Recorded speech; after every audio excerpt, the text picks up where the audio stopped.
तो सभी एग्जाम के लिए इंपॉर्टेंट है। पहला क्वेश्चन आपके सामने आने जा रहा है the 10 minute show. Let's start first question. Sooryavansham नामक किताब किसके द्वारा लिखी गई है? आप जानते हैं कि अभी इसी किताब के लिए अवार्ड दिया गया है और इसे तमिल लेखिका शिव शंकरी जी ने लिखा है। शिव शंकरी जी, तो ये हैं शिव शंकरी जी जिसके लिए इन्हें अवार्ड मिला है। कमेंट बॉक्स में जरूर बताइएगा कौन सा अवार्ड। बिल गेट्स ने निम्नलिखित में से कौन सी पुस्तक लिखी है? देखिए सर, टॉम ऑफ सैंड तो नहीं लिखे हैं, और हाँ, बिल गेट्स आजकल ये सामाजिक कार्य ज्यादा कर रहे हैं। How to prevent the next pandemic, ठीक है ना, how to prevent the next pandemic, ये बिल गेट्स जी की किताब है। निम्न में से किसके द्वारा पागल खाना किताब के लिए व्यास सम्मान दिया गया है? ऐसी ही किताबें एग्जाम में ज्यादा आती हैं, तो व्यास सम्मान डॉक्टर ज्ञान चतुर्वेदी जी को दिया गया है। उनकी किताब ये हास्य व्यंग है पागल खाना, जिसके ऊपर ये एक 2018 में इन्होंने लिखा था। नेक्स्ट, निम्नलिखित में से किस लेखक ने बिरसा मुंडा जनजाति नायक पुस्तक लिखी है? बिरसा मुंडा जनजाति प्रोफेसर आलोक चक्रवाल ने लिखा हुआ है, बिरसा मुंडा जनजाति नायक। बद्री नारायण को किस रचना के लिए साहित्य अकादमी अवार्ड 2022 से सम्मानित किया गया है? बताइएगा। बद्री नारायण को साहित्य, मैं बार बार आपसे तुमड़ी के शब्द, ठीक है ना, इस रचना के लिए इनको दिया गया है साहित्य, मतलब बद्री नारायण ने लिखा है तुमड़ी के शब्द, ठीक है। अगला, तो ये हैं बद्री नारायण जी, एक बार देखिएगा, विजुलाइज करिएगा। Bimal Jalan wrote which of the following books? एक आपसे छोटा सा रिक्वेस्ट करूंगा, अगर मेरे पढ़ाने का जो टॉपिक चूज करने का तरीका और अच्छा लगता है तो चैनल को प्लीज और प्लीज जरूर सब्सक्राइब करिएगा, मेरा मोटिवेशन बढ़ता है, और जिसमें पढ़ाता हूं शायद उसी समय सब्सक्राइब करेगा। विमल जालान ने निम्नलिखित में से कौन सी पुस्तक लिखी है? सर, विमल जालान ने द इंडियन स्टोरी नाम की पुस्तक लिखी है, ठीक है ना, the Indian story, Vimal Jalan. International Booker prize 2022 विजेता टॉम ऑफ सैंड, ये किताब का नाम है, रेत का मकबरा, टॉम ऑफ सैंड, किसके द्वारा लिखी गई है? सर, ये लिखी गई है Booker prize winner Geetanjali Shree ji के द्वारा, और ये हैं आपकी गीतांजलि श्री जी जिन्होंने ये किताब लिखी है टॉम ऑफ सैंड, रेत का मकबरा। Geetanjali Shree 2022 Booker prize international. Ruskin Bond, बहुत ही फेमस राइटर, तो सर रस्किन बॉन्ड ने लिखी है लिसन टू योर हार्ट, अपने दिल को सुनो, द लंदन एडवेंचर। तो ये हैं आपके रस्किन बॉन्ड जी की किताब listen to your heart. India's struggle for independence, Gandhian era वैसे 1915 से 1947 माना जाता है, और इसको लिखने वाले हैं दो लोग, पी ज्योतिमणि और जी बालान, ठीक है ना। ये है इंडियन स्ट्रगल फॉर इंडिपेंडेंस। ऐसी एक बिपिन चंद्रा जी की किताब बड़ी फेमस है ना, ऊपर वो भी हैं बिपिन चंद्रा जी। अगला, किरण बेदी, मोस्ट इंपॉर्टेंट साबित होने वाला है किरण बेदी। किरण बेदी ने जो लिखा है वो लिखा है फियरलेस गवर्नमेंट, ठीक है ना, फियरलेस गवर्नमेंट, ये किरण बेदी जी हैं। अच्छा, कुछ लोग जो दूर से देख रहे होंगे, कुछ मायावती जी जैसा लुक नहीं आ रहा है? मैं भी ना जब इस इमेज को देखा तो थोड़ा सा कंफ्यूज हुआ कि अरे मायावती जी, फिर देखा अरे नहीं, ये तो किरण बेदी जी हैं, ठीक है ना। अगला क्वेश्चन है, coaching beyond my days with Indian cricket team. Sir, coaching beyond my cricket with Indian team, C option, R Sridhar ने लिखा है, ठीक है ना, आर श्रीधर ने लिखा है। आप देख सकते हैं कि इसमें महेंद्र सिंह धोनी जी और रविंद्र जडेजा जी बने हुए हैं। Coaching beyond my days Indian cricket team, R Kaushik, R Sridhar, ठीक है ना, आर श्रीधर मुख्य राइटर हैं, आर कौशिक सहयोगी हैं। देविका रंगचारी ने निम्नलिखित में से कौन सी पुस्तक लिखी है? Queen of fire, Devika Rangachari ने पुस्तक लिखी है, ठीक है ना, queen of fire, Devika Rangachari. Bipin the man behind uniform, अपने देश के पहले सीडीएस के ऊपर है, ठीक है ना, देश के पहले सीडीएस के ऊपर रचना विश्वत रावत ने लिखा है, और ये हैं बिपिन रावत जी जिनके ऊपर Bipin the man behind the uniform. Next, Dalai Lama और डेसमंड टूटू, भैया बहुत बड़े व्यक्तित्व हैं दोनों लोग, और दोनों लोगों ने मिलकर के लिखा है the little book of Joy. पूरे पिछले 8 महीनों का, पूरे किताबों का, करेंट अफेयर का ये है आपके संग्रह। मैं लिख करके देता हूं, जिस स्टूडेंट ने इस 30 से 35 क्वेश्चन को रट लिया, मैं चैलेंज के साथ कहता हूं बुक एंड ऑथर्स का अगर क्वेश्चन आएगा तो इसी 10 मिनट के शो से आएगा। ए ऑप्शन करण सिंह सही है, ठीक है ना, ए ऑप्शन करण सिंह सही है। गुंडप्पा रंगनाथ विश्वनाथ और आर कौशिक ने मिलकर निम्नलिखित में से कौन सी किताब लिखी है? सर, उन लोगों ने मिलकर के लिखी है द रिस्ट एश्योर्ड। कहां है भाई ये, कहां पे? हाँ, रिस्ट एश्योर्ड, ठीक है ना, रिस्ट एश्योर्ड, क्रिकेट से संबंधित किताब है। विक्टिम सिटी किताब निम्न में से किसके द्वारा लिखी गई है? विक्टिम सिटी, जल्दी जल्दी बताइएगा। सर, विक्टिम सिटी लिखी गई है सलमान रुश्दी जी के द्वारा, ठीक है ना, सलमान रुश्दी जी जिनके द्वारा लिखी गई है victim city stories. Next, Which of the following authors wrote the book A Little Book of India Celebrating 75 Years of Independence? ये लिखा है आपके रस्किन बॉन्ड ने, ठीक है ना, रस्किन बॉन्ड। एक बार इनको देख लीजिए, ये हैं भारतीय मूल के, उत्तराखंड के रहने वाले हैं रस्किन बॉन्ड जी। ये गलती कभी मत करिएगा कि आप इनको यूनाइटेड किंगडम या कहीं का मूल निवासी समझ लीजिएगा। अंबेडकर अ लाइफ नामक किताब लिखी है, ये किताब लिखी है शशि थरूर ने और बड़ी फेमस चल रही है अंबेडकर अ लाइफ। ये किताब आपसे एग्जाम में पूछ सकता है। मैं जो ये 34-35 किताबों का संग्रह लेकर के आया हूं ना, मैं लिख करके दे रहा हूं कि आपको एग्जाम में इससे क्वेश्चन आना है, मैं लिख करके दे रहा हूं, ठीक है ना। ये किताब है गोल्डन बॉय, नीरज चोपड़ा, लिखने वाले हैं नवदीप सिंह गिल। नामक my days at RBI and beyond, भाई कोई और नहीं, आरबीआई के भूतपूर्व गवर्नर श्री रंगराजन जी लिखे हैं, ठीक है ना, श्री रंगराजन जी, जो कि आप लोग कई बार इनको कई अवसरों पे देखे भी होंगे। नेक्स्ट क्वेश्चन, थॉमस मैथ्यू ने निम्नलिखित में से कौन सी किताब लिखी है? Thomas Matthew. और आप सभी की जानकारी के लिए बता दूं, 19 तारीख को शाम 7 बजे मैं 1 साल का करंट अफेयर पढ़ाने वाला हूं। यही जो परसों 19 तारीख है, 19 अप्रैल शाम 7 बजे मैं आपको 4 से 6 नंबर इस एक सेशन से दिला दूंगा, ठीक है ना, इस एक सेशन से। किस भारतीय रिजर्व बैंक गवर्नर द्वारा लिखी गई किताब है from dependence to self reliance, ठीक है ना? तो ये लिखी हुई है विमल जालान जी के द्वारा, भूतपूर्व गवर्नर आपके आरबीआई के, from dependence to self reliance. Delhi university celebrating 100 glorious नामक किताब, सर ये लिखा हुआ आपके बी ऑप्शन हरदीप सिंह पुरी जी, बहुत बड़े व्यक्तित्व है हरदीप सिंह पुरी जी, केंद्रीय मंत्री हैं। किसके द्वारा? The Chipko movement a people history नामक किताब लिखी गई है। ये जो मैं आपके सामने लेकर के आ रहा हूं ना, ये बहुत सोच समझ करके लेके आता हूं इन सारी चीजों को, ठीक है ना, बहुत सोच समझ करके लेके आता हूं कि आप इनको अच्छे से समझ सकें और पढ़ सकें, ठीक है ना, आप इनको सोच समझ के पढ़ सकें और रख लें।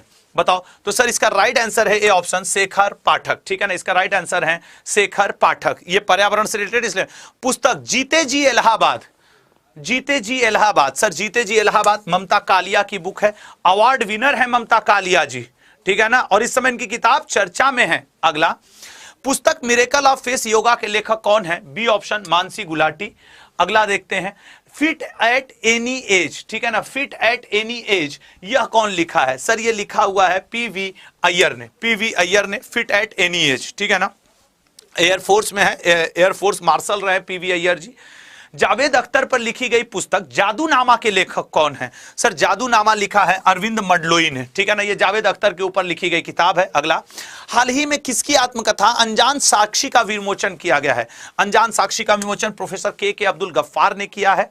अगला क्वेश्चन, पुस्तक क्रांतिकारी के लेखक कौन है? आपको अगला द 10 मिनट शो किस किताब, किस टॉपिक पे चाहिए, ये मुझे जरूर आज के कमेंट बॉक्स में बताइएगा और कोशिश करिएगा कि ये जो मेरा एक एफर्ट है आपके लिए द 10 मिनट शो, कैसा आपको महसूस होता है ये क्लास लेने के बाद, मुझे जरूर अपने कमेंट्स के थ्रू समझाइएगा, बताइएगा।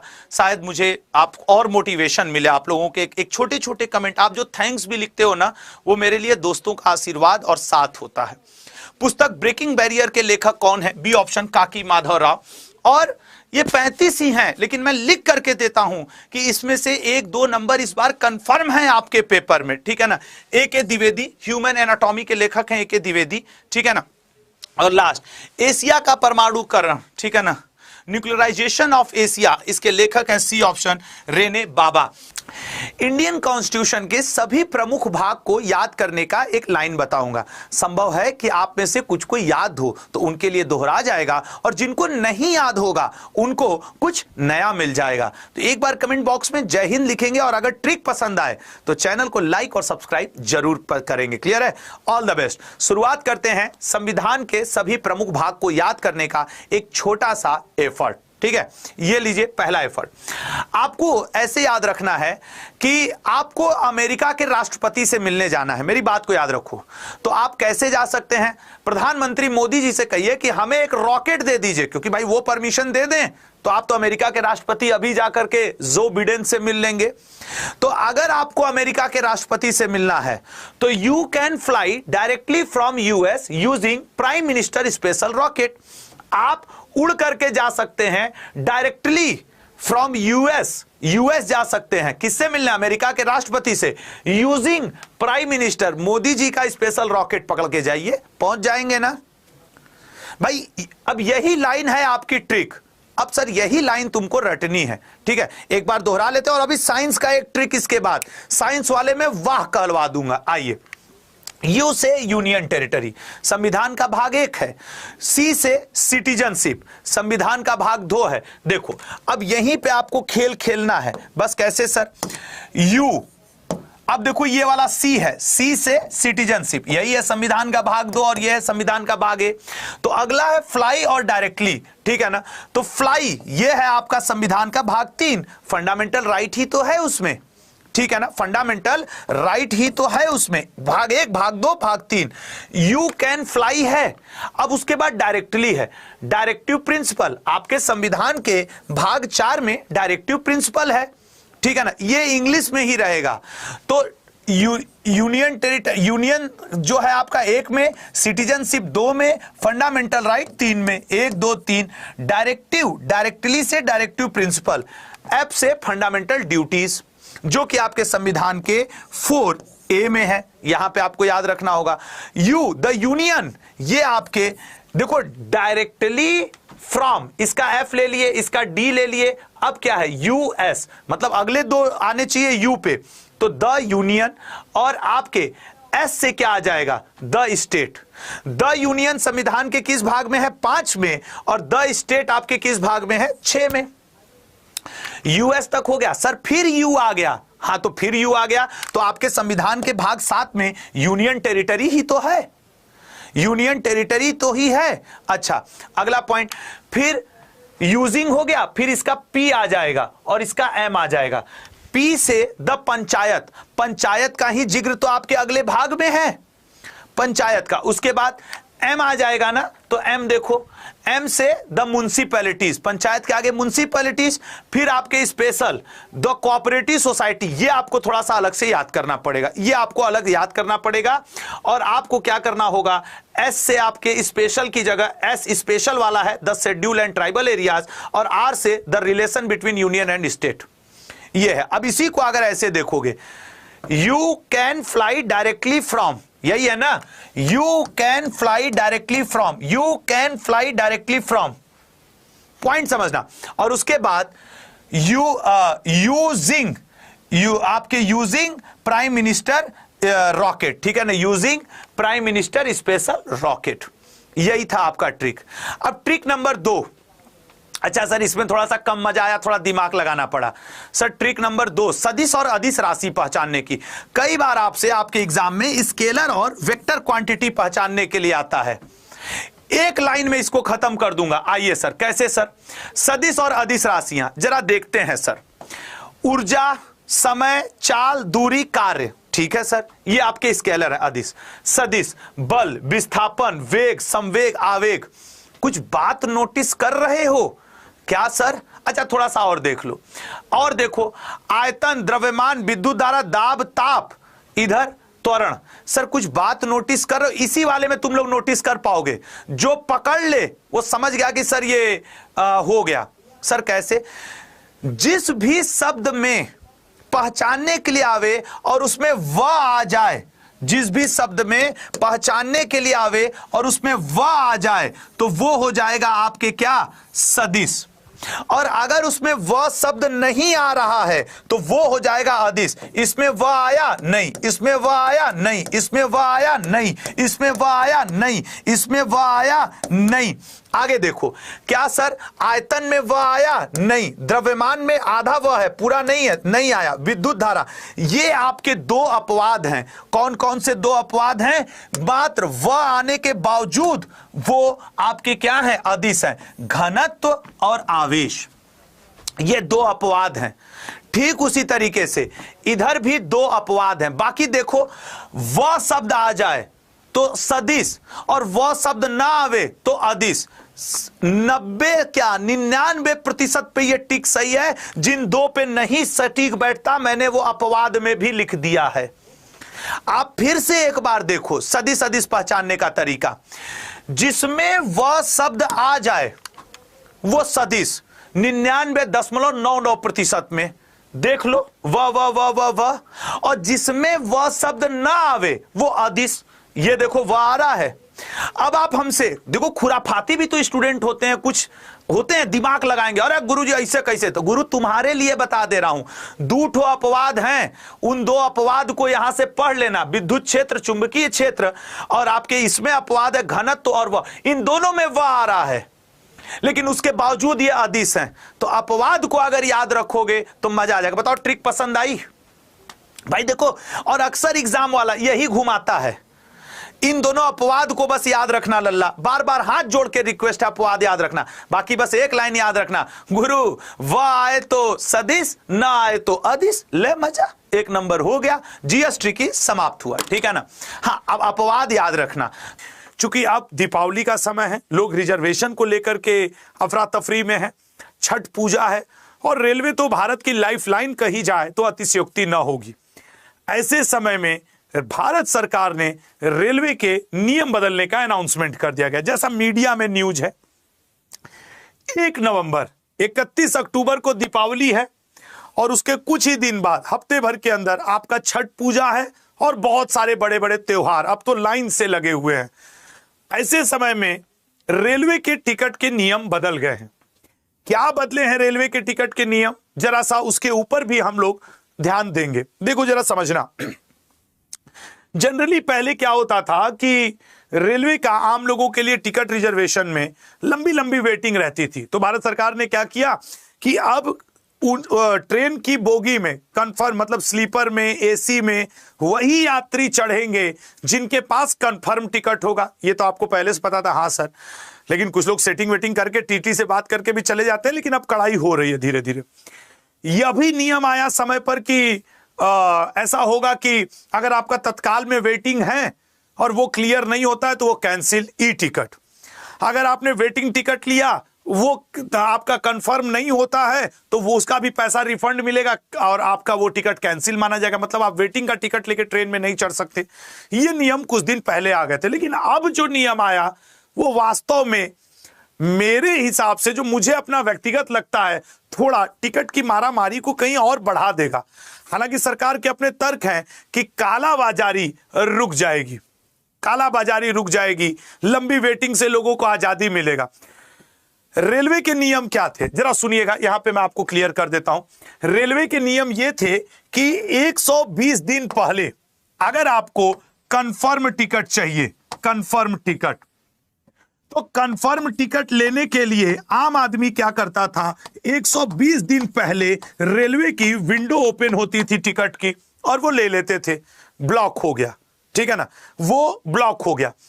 अब रेलवे ने कहा कि 60 दिन पहले आप बस ये टिकट ले सकते हैं, 120 दिन पहले नहीं। ये बड़ी अपडेट है।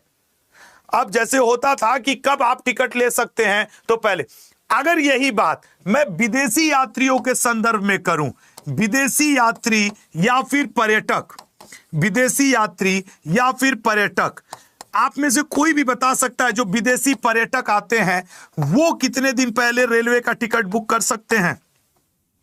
कोई भी, इतने लोग आप मुझे बाद में, रात में, दिन में, भोर में, मुझे नहीं पता आप मुझे कब कब सुन रहे हैं इस वीडियो को, कोई बता सकता है कि विदेशी यात्री या विदेशी पर्यटक एडवांस बुकिंग कितने दिन पहले की टिकट की ले सकते हैं? जरा कमेंट बॉक्स में आज कमेंट जरूर करिएगा। एडवांस बुकिंग आप बता सकते हैं कितने दिन पहले ले सकते हैं? मैं आपके कमेंट का वेट कर रहा हूं, कमेंट बॉक्स में कमेंट जरूर करिएगा कि कितने दिन पहले ले सकते हैं। मैं आपको बता रहा हूं, ये एडवांस बुकिंग 365 दिन पहले ले सकते हैं, दिन पहले। इस नियम में कोई परिवर्तन नहीं हुआ है। विदेशी यात्री या विदेशी पर्यटक एडवांस बुकिंग 365 दिन पहले ले सकते थे और ले सकते हैं।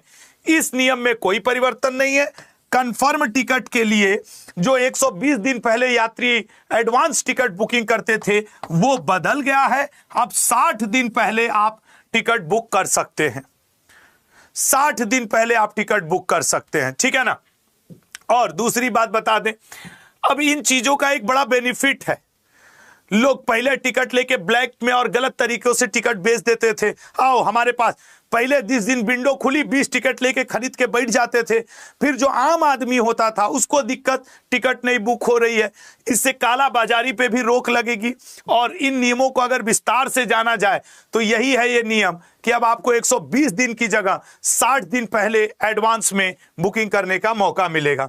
साथ ही साथ आपको यह भी बता दूं, यह नई व्यवस्था अगले महीने से लागू की जाएगी। अगले महीने में कब से सर? 1 नवंबर 2024। 1 नवंबर 2000 मतलब छठ पूजा का अगर आपको टिकट लेना हो तो आप ले लीजिए, ठीक है ना। अगर आपको टिकट लेना हो तो ले लीजिए। आप कमेंट बॉक्स में 1 नवंबर 2024 ये एक बड़ी अपडेट है। तो 1 नवंबर से पहले अगर आप टिकट बुक करना चाहते हैं तो अब इस तरह की ट्रेन में ताज एक्सप्रेस, गोमती एक्सप्रेस सहित कई ट्रेन शामिल हैं, ठीक है ना। तो ये आपको रेलवे बोर्ड ने यहां पे साफ कहा है कि एक दिन में यात्रा पूरी करने वाली कुछ स्पेशल एक्सप्रेस ट्रेनों में रिजर्वेशन का जो पुराना नियम है, यानी एडवांस टिकट बुकिंग करने की जो लोअर लिमिट तय है, वह पहले की तरह लागू रहेगी। ये एक है। अब जैसे कुछ ट्रेनें होती 2-2 दिन यात्रा कर रही हैं, रात में चली अगले दिन पहुंच रही हैं, उनके लिए नियम बदला है। जो रेलवे बोर्ड ने एक दिन में यात्रा पूरी करने वाली कुछ स्पेशल एक्सप्रेस ट्रेनों में रिजर्वेशन का जो पुराना नियम, वही 120 दिन वाला, वो लागू रहेगा। जैसे कि ताज एक्सप्रेस, अब ये चलती कहां से कहां तक है? यही दिल्ली से शुरू होकर आगरा खत्म 3 घंटे पे। ये गोमती एक्सप्रेस, ये जो लखनऊ के लिए जाती है 7-8 घंटे में पहुंच जा रही, तो इनके ऊपर, ठीक है ना, ये नियम नहीं लागू होगा। बाकी गोमती एक्सप्रेस, ताज एक्सप्रेस का इसीलिए मैंने भैया बना दिया है आपके लिए इमेज। तो विदेशी नागरिक या पर्यटकों के लिए 365 दिन पहले एडवांस में रेलवे रिजर्वेशन वाला रूल लागू रहेगा। लेकिन आम जनता के लिए चीजें बदल गई हैं। आप सिर्फ 60 दिन पहले इस तरीके की टिकट को बुक कर सकते हैं, confirm ticket. Art and culture, first question, शास्त्रीय नृत्य कथकली किस राज्य से संबंधित है? जल्दी से बताइएगा, शास्त्रीय नृत्य कथकली किस राज्य से संबंधित है? याद रखना आज के पीपीटी से क्वेश्चंस रहेंगे जरूर, और कथकली संबंधित है बी ऑप्शन, केरल से। नेक्स्ट, केरल के अगर हम लोग अन्य नृत्य को देखें तो कथकली में आपको मृणालिनी साराभाई और याद रखिएगा शिवरामन आनंद को जरूर याद रखना है। ये मेरे पेड में भी कंटेंट जाता है, आज मैं पहली बार आप लोगों को ये कंटेंट दे रहा हूं, ठीक है ना, आप लोगों को मैं ये कंटेंट दे रहा हूं। अगला, बिहू किस राज्य का लोक नृत्य है? बताइएगा, बिहू किस राज्य का लोक नृत्य है? जल्दी से बताइएगा, बिहू किस राज्य का लोक नृत्य है? तो बिहू, डी ऑप्शन, असम का लोक नृत्य है। बिहू असम का लोक नृत्य है। बिहू 3 प्रकार का होता है, ये बात जरूर याद रखिएगा। बिहू कितने प्रकार का होता है? तो बिहू 3 प्रकार का होता है, ठीक है ना, ये भी आपको थोड़ा सा ध्यान रखना है।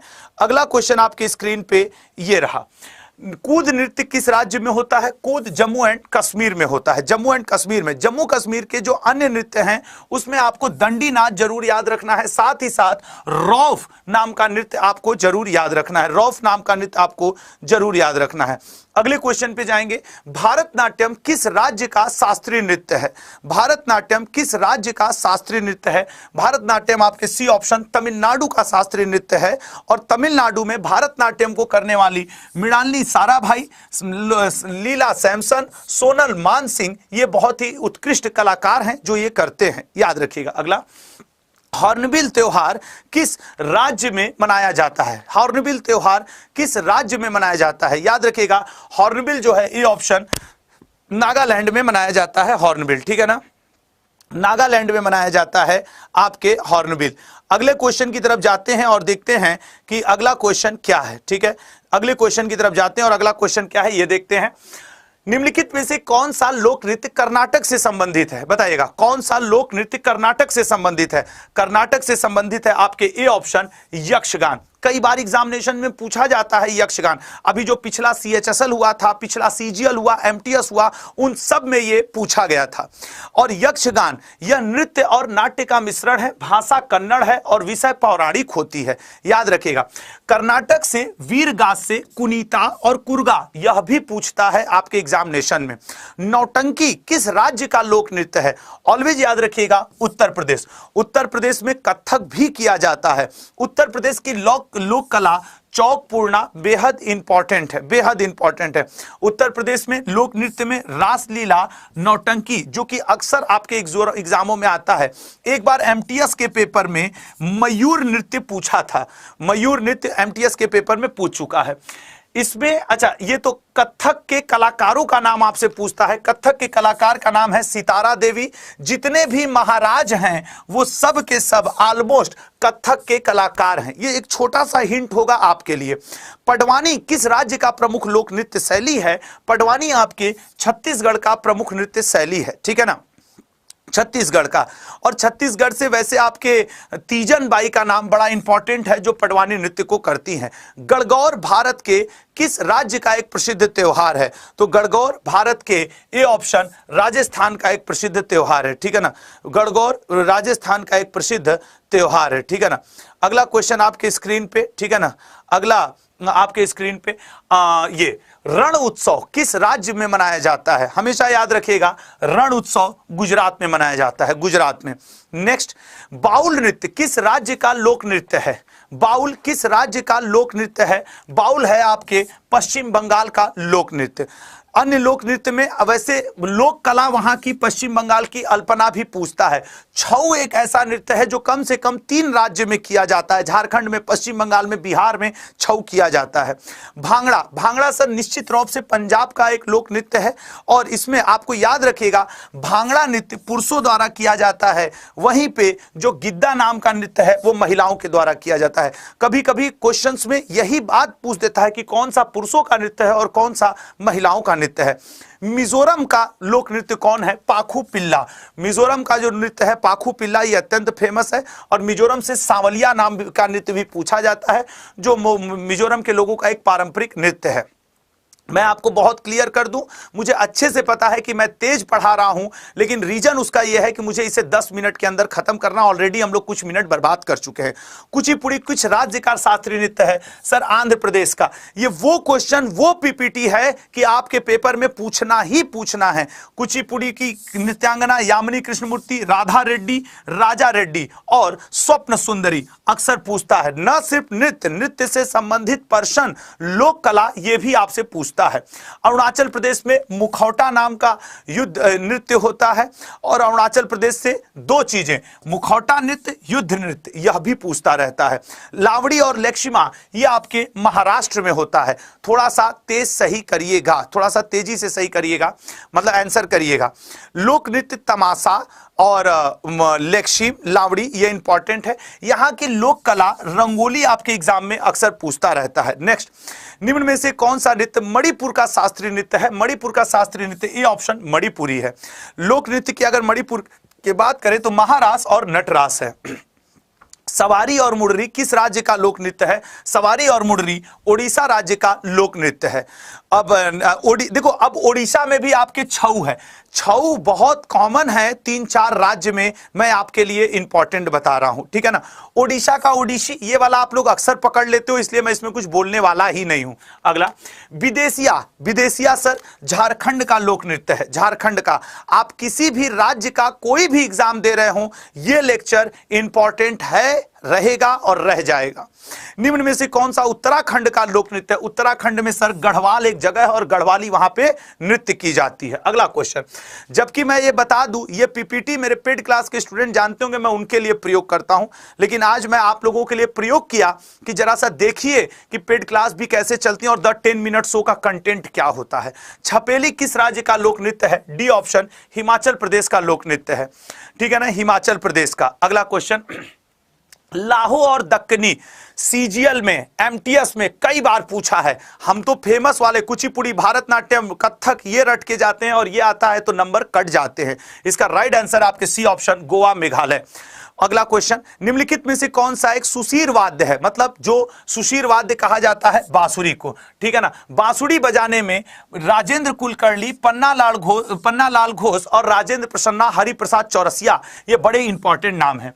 निम्नलिखित में से कौन प्रसिद्ध वायलिन वादक है? वायलिन वायलिन वादक हैं प्रोफेसर टी.एन. कृष्णन। न सिर्फ नृत्य बल्कि वाद्य यंत्र के भी क्वेश्चन इसमें कवर हैं। अल्बर्ट आइंस्टीन वायलिन बहुत अच्छा बजाते थे। सोचो ये साइंटिस्ट हैं लेकिन वायलिन में नंबर 1 पे थे। निम्नलिखित में से कौन सा वाद्य यंत्र वायु द्वारा संचालित होता है? जाहिर सी बात है सर, शहनाई। शहनाई को उस्ताद बिस्मिल्लाह खां वायु द्वारा। शहनाई वादक में बिस्मिल्लाह खां और दयाशंकर जगन्नाथ का नाम आपसे एग्जाम में ज्यादा पूछता है। मैं बार बार कहूंगा कि मैं लेक्चर को तेज ले रहा हूं, बहुत तेज बोल रहा हूं। उसका कारण यह है कि एग्जाम हॉल के बाहर आपको यह दोहराने में मेरा लेक्चर बहुत मदद करेगा।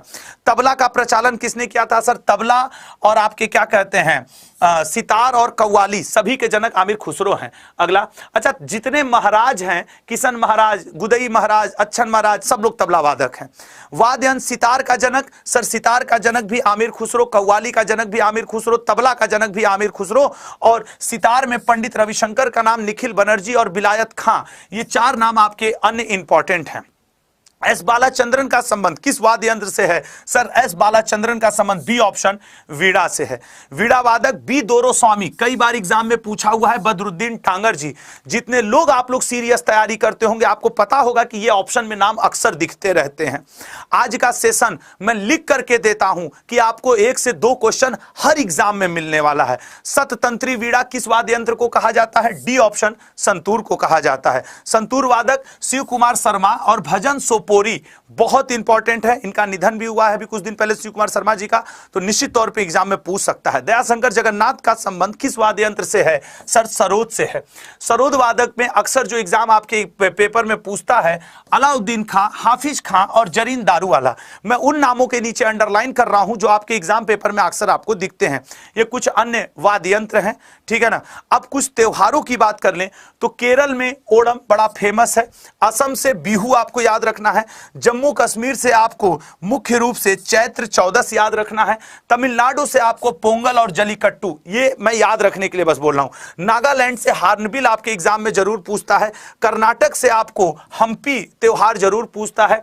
उत्तर प्रदेश से आपको गणगौर और अक्षय तृतीया। राजस्थान से आपको धुलुंडी जो होली के अवसर पर खेला जाता है, और गुजरात से आपको मोढेरो नृत्य ये पूछता है। पश्चिम बंगाल से डोल पूर्णिमा इंपॉर्टेंट है। पंजाब से आपको लोहड़ी और बैसाखी इंपॉर्टेंट है। ये सारे आपको मैं पीडीएफ के माध्यम से दे दूंगा, तो ये बात आप ध्यान रखेंगे। और हाँ, इस लेक्चर की पीडीएफ को डाउनलोड करने के लिए कि सर ये सारे पीडीएफ में जरूर दे देना, एक ही आपसे रिक्वेस्ट है, प्लीज और प्लीज वो नीले रंग की पट्टी पे अड्डा का ऐप लगा हुआ है, आप ऐप डाउनलोड कर लें। जो लोग इस लेक्चर को बाद में देखेंगे, इसी लेक्चर के नीचे डिस्क्रिप्शन बॉक्स में अड्डा के ऐप की लिंक दी हुई है, आप उसे डाउनलोड कर लीजिएगा। आपको ऐप पे कल दोपहर तक इसकी पीडीएफ मैं सेंड करूंगा, लेकिन ऐप आप अभी डाउनलोड करें जो नीले रंग की पट्टी पे दिया हुआ है। मैं उम्मीद करता हूं कि आज का द 10 मिनट शो आपको सबसे ज्यादा विध्वंसक और मजेदार मिलेगा। तो थैंक यू सो मच। विध्वंसक नंबर के टर्म में, और वो जो शुरू में 2-3 मिनट मेरी वजह से कुछ मिनट खराब हुए, उसके लिए मैं क्षमा चाहता हूं। अगर आपको लेक्चर पसंद आया हो तो चैनल को सब्सक्राइब जरूर करिएगा, लाइक जरूर करिएगा। Thank you so much. अपना ध्यान दें, अपनों का ध्यान दें। हमेशा याद रखना, ये लेक्चर मैं इसलिए तेजी से लेता हूं कि आपको कम समय में ज्यादा कुछ मिले, ठीक है ना। ऐप डाउनलोड कर लीजिए, अभी भी नीली पट्टी पे लिंक दिया हुआ है। और इस लेक्चर को जो लोग बाद में देखें, कंटेंट के ऊपर स्पीड और आपके लिए जो मैंने कम समय में एक कोशिश की, वो आपको कैसा लगा कमेंट बॉक्स में जरूर बताइएगा। मैं आप सभी के एक एक कमेंट पढ़ता हूं, वो भले 1000-1500 कमेंट क्यों ना हो जाएं, मैं पढ़ता जरूर हूं। आपका छोटा सा थैंक्स मेरे मनोबल को बढ़ाता है। तो पहला क्वेश्चन आपके स्क्रीन पे, हाइडस पीज का युद्ध किस वर्ष लड़ा गया था? हाइडस पीज का युद्ध, ये वो युद्ध है जिसमें सिकंदर और पोरस लड़े थे, और ये युद्ध लड़ा गया था बितस्ता के किनारे 326। इसको हम लोग बितस्ता का युद्ध भी कहते हैं, या फिर इसे हम लोग झेलम का युद्ध भी कहते हैं। अगला क्वेश्चन, कलिंग युद्ध किस वर्ष लड़ा गया था? अशोक के शासक बनने के बाद 8वें वर्ष में 261 बीसी में खारवेल नरेश के खिलाफ कलिंग युद्ध लड़ा था, जिसमें अशोक जीता था। तराइन का पहला युद्ध, सर तराइन का पहला युद्ध मोहम्मद गोरी और पृथ्वीराज चौहान के बीच में लड़ा गया था, 1191 में लड़ा गया था, जिसमें पृथ्वीराज चौहान जीते थे। उनके दरबारी कवि चंदवर दाई ने पृथ्वीराज रासो नामक बड़ी किताब भी लिखी थी। मोहम्मद गोरी वर्सेस जयचंद के बीच में लड़ाई लड़ी गई थी। जयचंद हारा था, नागौरी जीता था। यह लड़ाई लड़ी गई थी 1194 ईस्वी में। पानीपत की पहली लड़ाई, सर पानीपत की पहली लड़ाई बाबर और वर्सेस आपके इब्राहिम लोदी के बीच में लड़ी गई थी। इस युद्ध को जीतने वाला बाबर था। इब्राहिम लोदी युद्ध मैदान में मारा गया पहला शासक था। इसके साथ ग्वालियर के राजा ने भी इस युद्ध को लड़ा था। चौसा का युद्ध किस वर्ष लड़ा गया था? सर चौसा का युद्ध शेर खां और हुमायूं के बीच में लड़ा गया था। मैंने क्यों शेर खां नाम लिया? क्योंकि इस युद्ध के बाद ही शेर खां का नाम क्या पड़ा था? शेरशाह सूरी पड़ा था। इससे पहले इसका नाम शेरशाह सूरी नहीं था, इसलिए मैंने इसको शेर खां कहा। यह भी एक क्वेश्चन आपके एग्जाम में बनता है। और शेर खां उर्फ शेरशाह सूरी इस युद्ध को जीता था। बिलग्राम का युद्ध, सर बिलग्राम के युद्ध को ही हम लोग अन्य किस नाम से जानते हैं? कन्नौज के नाम से जानते हैं। और इस युद्ध को 1540 में शेरशाह सूरी और हुमायूं के बीच में लड़ा गया था, जिसे हुमायूं हारा था और फिर भारत छोड़ के भागा था। तालीकोटा का युद्ध, सर तालीकोटा का युद्ध कहें या फिर सर इसे हम लोग बनी हट्टी का युद्ध कहें, या यूरोपीय राइटर में इसे हम लोग बनी हट्टी का युद्ध भी कहते हैं सर, बनी हट्टी, या फिर सर इसे हम लोग कृष्ण का युद्ध भी कहते हैं, राक्षसी तांगड़ी का युद्ध भी कहते हैं। राक्षसी तांगड़ी का युद्ध भी इसी को कहा जाता है सर। और यह युद्ध समाप्त हुआ था 1565 ईस्वी में, जिसमें बहमनी साम्राज्य जीता था, बहमनी जीते थे और विजयनगर वाले हारे थे। विजयनगर वाले हारे थे इस युद्ध को। अगला क्वेश्चन, हल्दी घाटी का युद्ध। हल्दी घाटी का युद्ध महाराणा प्रताप और अकबर के बीच में लड़ा गया था। महाराणा प्रताप को कीका उपनाम से भी जाना जाता है। इस युद्ध को 1576 में लड़ा गया था। और हकीम सूर नाम का व्यक्ति महाराणा प्रताप का सेनापति था, जो कि महाराणा प्रताप की तरफ से लड़ा था। यह क्वेश्चन भी पूछता है कि वह कौन सा अफगानी मुसलमान था जो महाराणा प्रताप का विश्वास पात्र था। प्लासी की लड़ाई किस वर्ष लड़ी गई थी? अगर प्लासी की लड़ाई को देखें तो सर 1757 में लड़ी गई थी। अंग्रेजों की तरफ से कौन लड़ा था? यह क्वेश्चन अक्सर बनता है। रॉबर्ट क्लाइव लड़ा था अंग्रेजों की तरफ से, रॉबर्ट क्लाइव, और इधर से नवाब सिराजुद्दौला लड़े थे। बक्सर का युद्ध, बक्सर के युद्ध में सर भारत की तरफ से 3 योद्धा लड़े थे और उधर से अंग्रेज जो लड़ा था उसका नाम था हेक्टर मुनरो। कई बार आपसे यह पूछ देता है कि अंग्रेजों की तरफ से कौन लड़ा था, और आंसर सही है 1764। मैं एक्स्ट्रा इंफॉर्मेशन देता रहूंगा, आप थोड़ा सा ध्यान से। सर चौथा मैसूर युद्ध, सर यह लड़ा गया था आपके वेलजली और आपके क्या कहा जाता है, टीपू सुल्तान के बीच में, जिसे श्रीरंगपट्टनम का युद्ध भी कहते हैं। और इसमें टीपू वर्सेस वेलजली जीता था और उसने टीपू की हत्या कर दी थी। अगला, दूसरा सिख युद्ध। सर दूसरा सिख युद्ध लड़ा गया था 1848 से 1849 के बीच में। मैं लिख करके दे रहा हूं कि हर क्वेश्चन आपके लिए इंपॉर्टेंट बनेगा और कई के आंसर आपको नहीं पता होंगे। शुरू के आंसर तो आपको लगा होगा कि बड़ा आसान है। वेणी का युद्ध, वेणी का युद्ध 130 एडी ईस्वी में लड़ा गया था। अगला, कोप्पम का युद्ध किस वर्ष हुआ था? ऐसे आप जब एग्जाम में जाते हो ना, और जब ऐसे क्वेश्चन आते हैं तो लगता है कितने युद्ध पढ़ के आए थे और ये नहीं आया। ये उसका नतीजा है, 1054 ईस्वी। अगला, मस्की का युद्ध किस वर्ष? कर्नाटक साइड ये मस्की जगह पड़ता है। मस्की का युद्ध लड़ा गया था 1019 से 1020। और अगर आपको लगता है कि सर मजा आ गया, ये वाला क्वेश्चन तो हम लोग कर चुके, मजा आ गया ये क्वेश्चन करके और पढ़ के, तो चैनल को सब्सक्राइब जरूर करिएगा। कर्नाटक का प्रथम युद्ध किस वर्ष लड़ा गया था?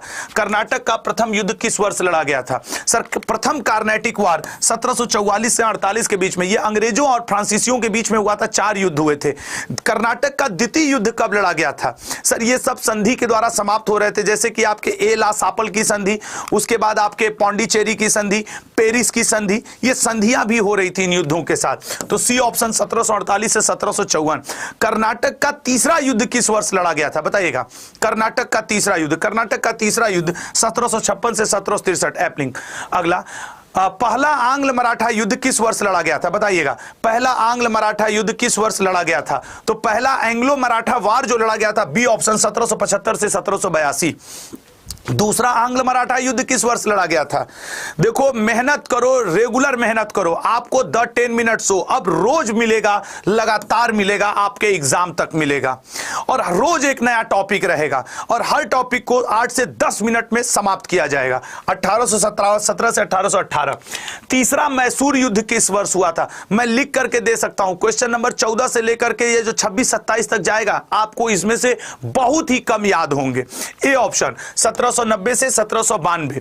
अगला, दूसरा मैसूर युद्ध कब हुआ था? दूसरा इसका क्या था, हाँ 1790 तीसरा था। अब दूसरा पूछ रहा है, तो दूसरा मैसूर युद्ध कब हुआ था सर, 1780 से 1784।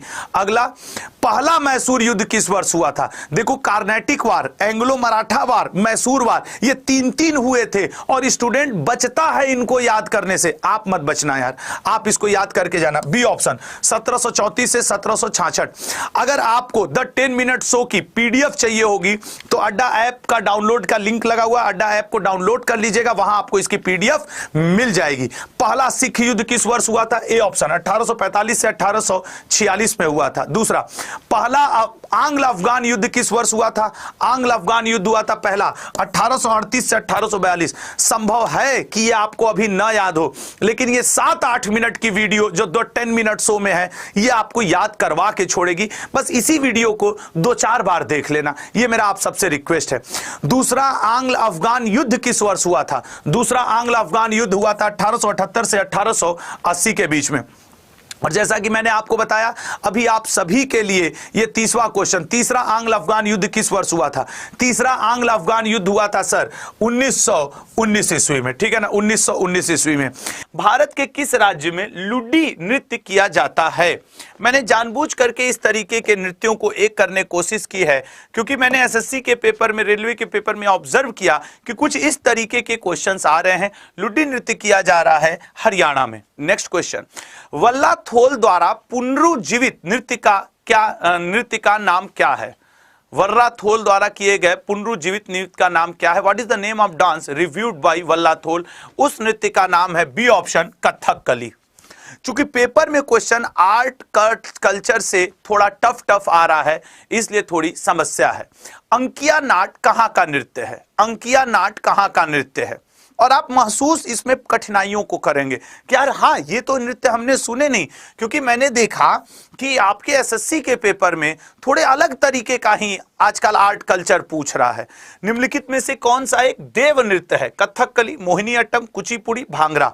तो सर निश्चित तौर पे सी ऑप्शन कुचिपुड़ी देव नृत्य के लिए। निम्न नृत्य शैलियों में से किसका उद्गम पूर्वी भारत से है, बताइएगा। उद्गम पूर्वी भारत, सर निश्चित तौर पे पूर्वी भारत से इसमें मणिपुरी का संबंध है, ठीक है ना। अब भारतनाट्यम तमिलनाडु वो तो दक्षिण भारत हो गया ना, कथकली केरल, कुचिपुड़ी आंध्र प्रदेश, तीनों दक्षिण भारत हो गए ना। बिंबावती देवी किस प्रकार के नृत्य के लिए सुविख्यात हैं, भरतनाट्यम, कुचिपुड़ी, ओडिसी या मणिपुरी। आज के द 10 मिनट शो में मैंने जानबूझ करके आर्ट एंड कल्चर के ऐसे क्वेश्चंस रखने के प्रयत्न किए हैं जो पेपर में आ रहे हैं तो आपको पछताना न पड़े। रंगोली भारत के किस क्षेत्र की प्रमुख लोक कला है, तो रंगोली निश्चित तौर पे महाराष्ट्र, साफ साफ महाराष्ट्र लिखा है तो फिर क्या ही बोलना है। कुचिपुड़ी नृत्य का संबंध किस राज्य से है, आंध्र प्रदेश, केरल, उड़ीसा, मणिपुर। कुचिपुड़ी नृत्य का संबंध किस राज्य से है, सर कुचिपुड़ी नृत्य का संबंध ए ऑप्शन आंध्र प्रदेश से है, ठीक है ना, ए ऑप्शन आंध्र प्रदेश से है। नेक्स्ट, निम्न नृत्य शैलियों में से किसका उद्गम पूर्वी भारत से है, निम्न नृत्य शैलियों में से किसका उद्गम पूर्वी भारत से है, बताइएगा। पूर्वी भारत से किसका उद्गम है, तो सर डी ऑप्शन मणिपुरी का उद्गम पूर्वी भारत से है।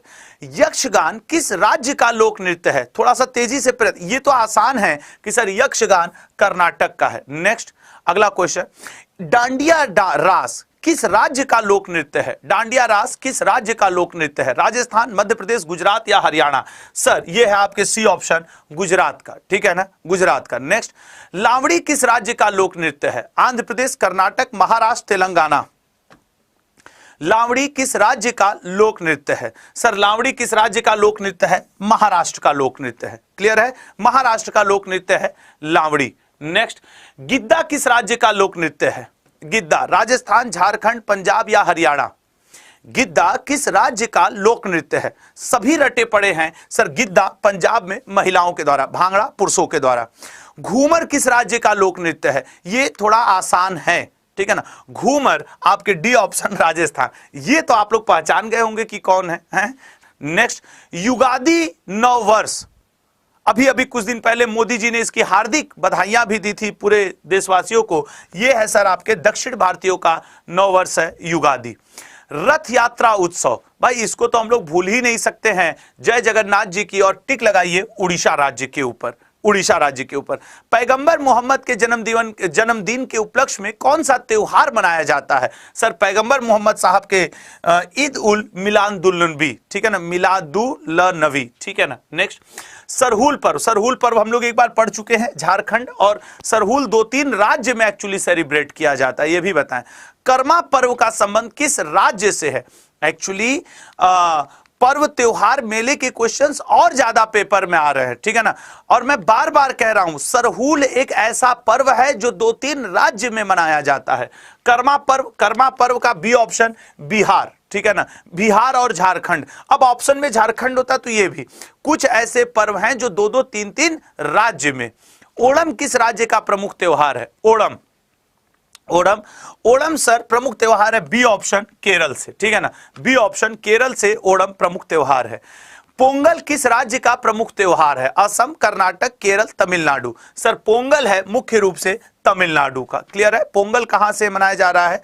तो आपके तमिलनाडु में पोंगल। अगला रंगोली बिहू, ये हम लोग एक बार कर चुके हैं, और रंगोली बिहू असम से। ईद उल जुहा किसकी याद में मनाया जाता है? हजरत अली, हजरत अबू बकर, पैगंबर मोहम्मद, हजरत इब्राहिम। बताइएगा। ईद उल जुहा सोच समझ के आंसर करिएगा, किसके में मनाया जाता है? तो सर डी ऑप्शन हजरत इब्राहिम की याद में। हजरत स्वर किस राज्य में आयोजित होता है? आपका जो एसएससी का रेलवे का पेपर है उसमें एक्चुअली आजकल ऐसे मेले, ऐसे त्योहार का क्वेश्चन कर रहा है जो बड़ा मतलब कि प्रॉब्लमेटिक टाइप का महसूस करा दे रहा है कि यार हम तो कुचिपुड़ी पढ़ के आए, हम तो भारतनाट्यम पढ़ के आए, हम तो रासलीला पढ़ के आए, और यहां पेपर में कुछ और आ रहा है, वो समस्या कर रहा है। राइट आंसर इसका बनेगा ए ऑप्शन राजस्थान। मध्य प्रदेश में कुंभ मेला कहां लगता है? वैसे कुंभ कई जगहों पे आयोजित होता है, लेकिन अगर मध्य प्रदेश में बात करें तो कुंभ लगता है उज्जैन में, ठीक है ना। अभी यहां पे महाकाल कॉरिडोर भगवान शिव जी को समर्पित बढ़िया बनाया गया है, तो ये है आपके। नेक्स्ट, उस स्थान का नाम बताइए जहां गीतकार श्री त्यागराज के सम्मान में नियमित रूप से त्यागराज आराधना त्योहार या मेला मनाया जाता है। अडायर, तंजावुर, मामल्लपुरम, उडुपी। आज के क्वेश्चंस आपको एग्जाम ओरिएंटेड लगे या नहीं, कमेंट बॉक्स में जरूर बताइएगा कि ये जो आर्ट कल्चर पे एक तरीके से मैंने आज कुछ नया करने की कोशिश की है, आपको कितना पसंद है।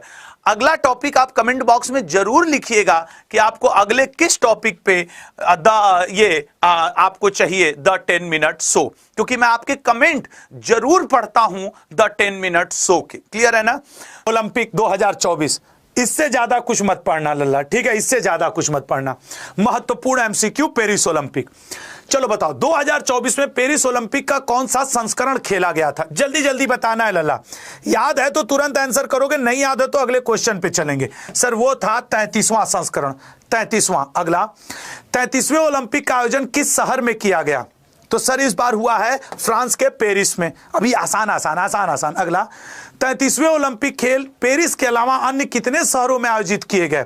तो सर पेरिस के अलावा फ्रांस के 16 अन्य शहरों में आयोजित किए गए। अब इसको याद रखने का तरीका 16 + 1 ये हो गया 17, ठीक है ना, कि सर 16 शहर और एक ये 17, और 33वां ये है 17 दूनी 34, एक कम कर दो। अगला पॉइंट, पेरिस ओलंपिक 2024 का आयोजन कब किया गया? पेरिस ओलंपिक 2024 सर ये शुरू हुआ था, देखो ये दोनों तो ऑप्शन हो ही नहीं सकते क्योंकि हम लोग को रटा 11 अगस्त को खत्म हुआ, ये शुरू हो गया था सर 24 जुलाई को उद्घाटन समारोह। वैसे 26 जुलाई से पहला खेल खेला गया।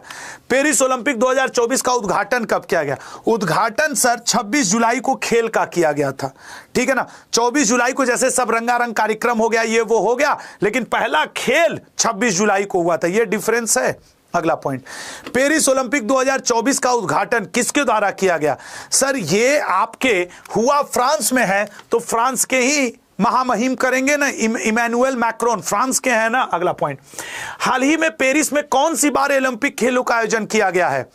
जम के आंसर करो। सर पेरिस में ये तीसरी बार हुआ है। अब इसको याद रखने का तरीका, पेरिस 1 2 3 तीसरी बार। भाई कुछ ऐसा लिख दो कि तुमको याद हो जाए, मेरी सफलता तो वही है। 33वें ओलंपिक खेलों का उद्घाटन याद करो सीन नदी के किनारे हुआ है, और पेरिस किस शहर नदी के किनारे बसा है? सीन नदी के किनारे। पेरिस ओलंपिक 2024 का समापन समारोह किस स्टेडियम में किया गया? सर ये कल देर शाम 11 अगस्त को किया गया, Stade de France, Stade de France. रट लेना, ये पूछेगा और बहुत कम लोगों को याद होगा। और हाँ, अगर इस क्लास की पीडीएफ चाहिए और ऐसे द 10 मिनट शो की, तो जो लिंक लगा है अड्डा का ऐप तुरंत डाउनलोड कर लो। मैं इसी लाइव क्लास में इसकी पीडीएफ देके जाऊंगा, ठीक है ना। ये जो लिंक लगा है, आशुतोष त्रिपाठी भी उस लिंक के लास्ट में लिखा है, तुम डाउनलोड कर लो लल्ला, मैं अभी पीडीएफ देके जाऊंगा। पेरिस ओलंपिक 2024 का शुभंकर क्या है? फ्रीजियन टोपी, फ्रीजियन टोपी, ठीक है ना। अगला ये है फ्रीजियन टोपी, मस्त लग रहा है ना यार, उल्लू उल्लू खिलाल है, हमको तो अच्छे लगते हैं चिड़िया पेड़ पौधा। अगले पे आ जाओ। पेरिस ओलंपिक 2024 का आदर्श वाक्य क्या है? Paris Olympic 2024, Paris game wide open, games wide open, यह है पेरिस ओलंपिक का आदर्श वाक्य।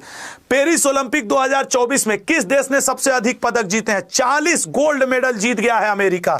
अमेरिका फर्स्ट पोजीशन पे है, चीन दूसरे पोजीशन पे है। यूनाइटेड स्टेट 40 गोल्ड मेडल, 126 पदक पहले स्थान पे।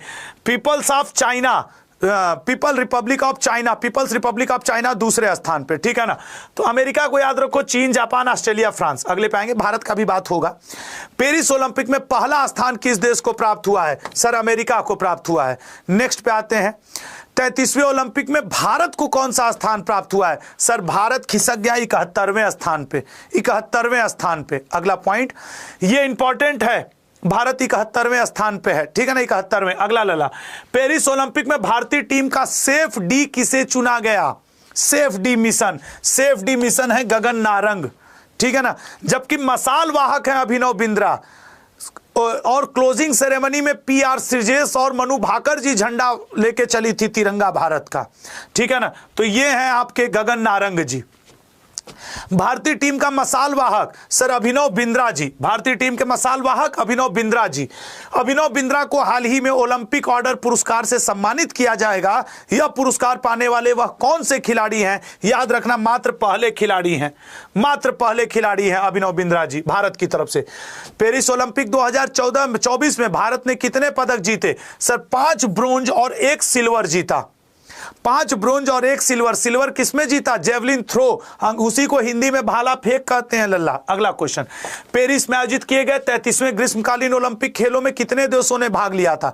सर इस बार भाग लिया था 206 देशों ने। अगला, पेरिस में आयोजित किए गए 33वें ग्रीष्मकालीन ओलंपिक खेलों में कितने खिलाड़ियों ने भाग लिया? 206 देश के 10,714 खिलाड़ियों ने भाग लिया था। पेरिस ओलंपिक 2024 में कितने खेलों का आयोजन किया गया? खेलों का आयोजन किया गया 32। अगला, भारतीय खिलाड़ियों ने पेरिस ओलंपिक 2024 में आयोजित कितने खेलों में भाग लिया था? बताना, कितने खेलों में भाग लिया था, यह आपको बताना है मेरे भाई, ठीक है। और सबसे रिक्वेस्ट है, इस पूरे क्लास की पीडीएफ आपको अड्डा के ऐप पर मिलेगी। जिसके पास अड्डा का ऐप नहीं है वो डिस्क्रिप्शन बॉक्स में लिंक लगा है, ऊपर चैट बॉक्स में डाउनलोड कर लो, क्योंकि जैसे ही मैं 50वें क्वेश्चन पे जाऊंगा मैं लाइव क्लास वालों को पीडीएफ देके जाऊंगा। लाइव जो रहेगा पीडीएफ मिलेगा। निम्न में से किस खेल को पहली बार ओलंपिक में शामिल किया गया है? ओलंपिक में पहली बार शामिल किया गया है ब्रेक डांस को। यह नाता थैया ताता थैया, देख लो अब ब्रेक डांस भी हो रहा है। ये हमारे मिथुन चक्रवर्ती दादा पहले ही करके बैठे हुए हैं। ये देखो break dance, I am a disco dancer, नाच लो तुम लोग भी। अगला आ जाओ, ओलंपिक 2024 में सबसे ज्यादा भाग लेने वाले खिलाड़ी किस देश से संबंधित? सबसे बड़ा दल गया था अमेरिका का, ससुर लोग 40 मेडल जीत गए गोल्ड अकेले अकेले, टोटल 126 जीते, तो पहला आइबा न करेंगे। सबसे ज्यादा देश किस महाद्वीप के थे? सबसे ज्यादा ये सब खेलते हैं अफ्रीका वाले। अगला, भारत के कितने खिलाड़ियों ने पेरिस ओलंपिक में भाग लिया था? सर भारत के कितने खिलाड़ियों ने? 117 खिलाड़ियों ने भाग लिया था। पेरिस ओलंपिक 2024 में भारत के लिए पहला पदक किस खिलाड़ी ने जीता है? भारत के लिए पहला पदक ए ऑप्शन मनु भाकर ने जीता है। वो सिल्वर में, वो आपके ब्रोंज मेडल नहीं जीती थी 10 मीटर एयर राइफल में। अगला, पेरिस ओलंपिक 2024 में पहला स्वर्ण पदक किस देश ने जीता था? चीन ने जीता था पहला स्वर्ण पदक। पेरिस ओलंपिक में हॉकी टीम ने कौन सा पदक जीता? भारतीय हॉकी टीम ने कांस्य पदक जीता था। किसको हराकर जीता? स्पेन को हरा करके जीता। ठीक है, अगला, पेरिस ओलंपिक 2024 में जीता गया भारतीय हॉकी इतिहास का कौन सा पदक है? हॉकी इतिहास का यह 13वां पदक है। भारतीय हॉकी टीम ओलंपिक में बहुत सफल है। हॉकी इंडिया ने 52 साल बाद back to back Olympic medal जीते। इससे पहले 1968 और 72 में भी ब्रॉन्ज मेडल जीता है। भारतीय टीम की तरफ कप्तान हरमनप्रीत सिंह के सबसे ज्यादा 10 गोल किए हैं। भारतीय हॉकी टीम ने 52 साल बाद ऑस्ट्रेलिया को ओलंपिक में हराया। भाला फेंक खिलाड़ी नीरज चोपड़ा ने पेरिस ओलंपिक में कौन सा पदक जीता है? सर सिल्वर मेडल जीता है। 89.45 मीटर फेंक करके भाला। गोल्ड मेडल तो आप जानते हो किसने जीता है? अशरफ नदीम ने। 2 पदक जीतने वाले एकमात्र भारतीय खिलाड़ी, एकमात्र भारतीय खिलाड़ी ना एथलेटिक्स में तो नीरज चोपड़ा। मनु भाकर तो निशानेबाजी में ना। अगला पॉइंट, अगला, नीरज चोपड़ा ने, तो ये तो डिटेल भी है जो मैं आपको यहां पे दिया हूं। खैर, अमन सहरावत किस sir 57 kilogram free style wrestling से बिलोंग करते हैं? अमन सहरावत। ओलंपिक में शूटिंग मेडल जीतने वाले पहले भारतीय महिला खिलाड़ी कौन बन गई हैं? Sir Manu Bhaker. 2 bronze medal जीती हैं, 10 मीटर और 50 मीटर में। एक ओलंपिक में 2 मेडल जीतने वाली पहली महिला खिलाड़ी भी मनु भाकर बनी। एथेंस ओलंपिक 2004 के बाद शूटिंग में ओलंपिक फाइनल क्वालिफाई करने वाली पहली भारतीय महिला मनु भाकर बनी। ये हरियाणा से बिलोंग करती है। स्वप्निल कुसाले किस खेल से संबंधित है जिन्होंने पेरिस ओलंपिक में भारत के लिए तीसरा कांस्य पदक जीता है? शूटिंग से संबंधित है ये स्वप्निल कुसाले। अगले पॉइंट पे आएंगे। 50 मीटर राइफल 3 पोजीशन में पदक जीतने वाले पहले भारतीय खिलाड़ी कौन बन गए हैं? तो पदक जीतने वाले पहले भारतीय खिलाड़ी स्वप्निल कुसाले ही बने हैं। अगला पॉइंट पे आएंगे। पेरिस ओलंपिक में भारत ने किस खेल में सबसे अधिक मेडल जीते हैं? सर सबसे अधिक मेडल भारत ने शूटिंग में ही जीते हैं। ठीक है ना, शूटिंग में।